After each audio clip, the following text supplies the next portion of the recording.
Assalomu alaykum, yaxshimisizlar, tuzukmisizlar, charchamayapsizlarmi? Biza ertalab Namanganga chiqib ketdik. Mana hozirgina kirib keldik. To'y menga nasib qilmagan ekan. Lekin xudo xolisa kutib olishlariga shunaqa chiroyli qilib qo'ydim. Naveslarning tegini yoritib, mana kapalaklarni qo'yib, chiroyli qilib qo'ydim.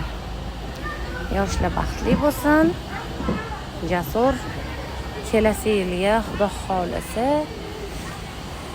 beshi to'ylarga shunaqa chiroyli оформлениyalar qilib kutib olish nasib qilsa baxtli bo'ling.